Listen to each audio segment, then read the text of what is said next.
Donc, je m'appelle Benoît Delhomme, je suis directeur de la photographie.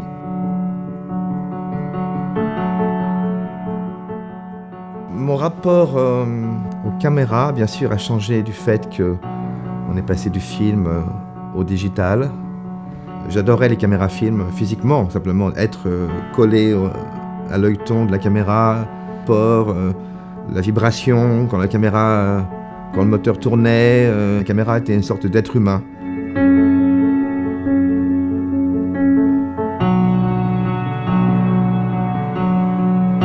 Après avoir fait un film sur un peintre, le film d'avant, tout d'un coup, on me propose un film sur un photojournaliste, un photographe que j'admirais. Pour moi, c'était aussi extrêmement excitant. Mon premier amour, en fait, ça aurait été de faire de la photographie, de devenir. J'ai vraiment le sentiment d'être tout à fait connecté à lui, à son cerveau, à l'esprit de Eugene Smith. Donc j'ai essayé, bien sûr, dans le cadrage, je pensais beaucoup à la manière dont Eugene Smith cadrait ses photos et je me suis dit, pour faire un film sur un photographe comme Eugene Smith, il faudrait que j'ai une caméra encore plus petite, comme un appareil photo. Quand on m'a parlé du Rialto, je me suis dit, ah là, la caméra est tellement petite, je vais pouvoir travailler comme si j'avais un appareil photo. Chercher mes cadres comme un photographe. Ce qui m'intéressait, c'est d'avoir la caméra vraiment presque totalement nue. Et peut-être un moteur pour le point et un petit moniteur pour voir ce que je faisais. C'était tout ce que je voulais. J'ai fait presque tout le film avec le Rialto, presque tout le film. J'ai vraiment l'impression que la caméra devient légère, comme quand on fait de la peinture et avec le Rialto, je peux vraiment faire des mouvements comme jamais j'ai fait avant au cinéma. Jamais. Oui, avec la liberté du pinceau. Je peux croire que j'ai fait le film parfois sur une dolly.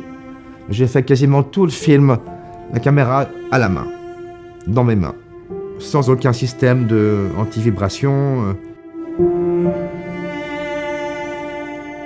Je peux dire que avec l'avenir, j'ai le sentiment que la couleur est très pure.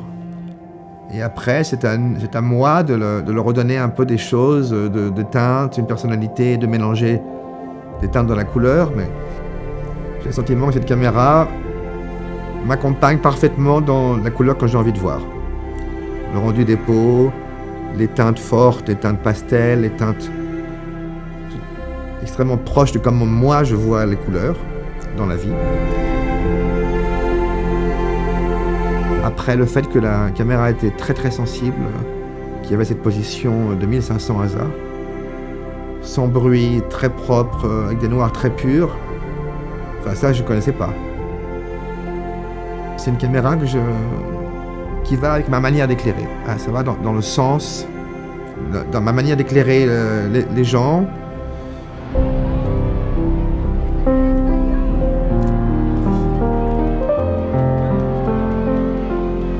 Je repensais à quand j'étais adolescent et que je voulais être un photographe.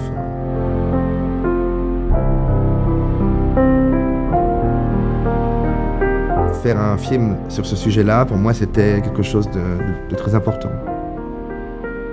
J'avais le sentiment de faire quelque chose de bien pour le monde, en faisant ce film aussi, d'aider à donner un message pour le monde,